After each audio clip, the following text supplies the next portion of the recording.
If you want to start your own subscription service, here's what I learned. I just recently started my own monthly art print subscription, and setting that part up, the subscription part, was like the hardest part of the whole thing. Making the art and making the prints was easy. So, the hard part basically is getting someone to set up a recurring payment for you, meaning that they're billing your customers on a recurring monthly basis. Shopify offers this service, so I wanted to use them because they look nice. You can set up like a storefront.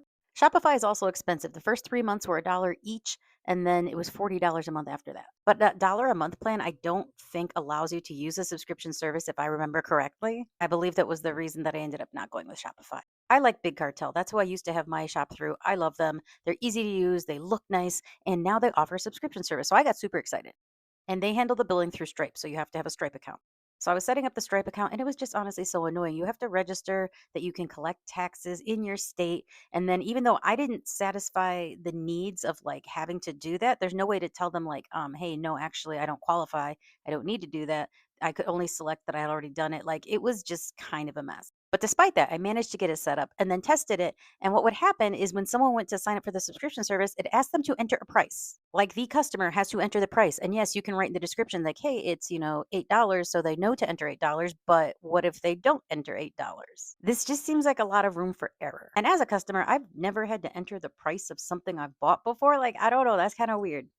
Big Cartel customer service was very kind and very helpful when I told them, like, hey, this is a deal breaker for me. I'm just here to set up the subscription service. So I had to go. I ended up on Patreon.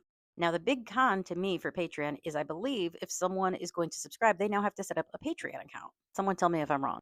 But I'm like, oh, that's annoying. But the really big pros of Patreon, they handle all the taxes for you, and they will also handle that monthly billing.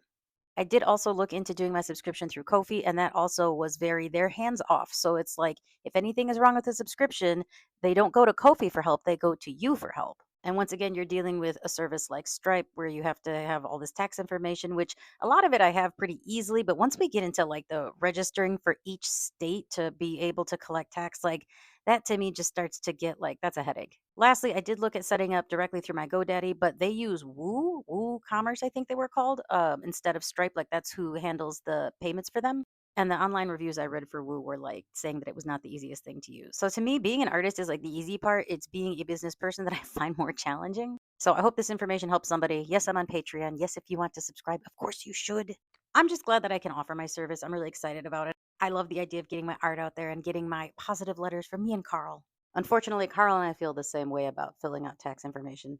So find us on Patreon and good luck if you're setting up your own subscription service.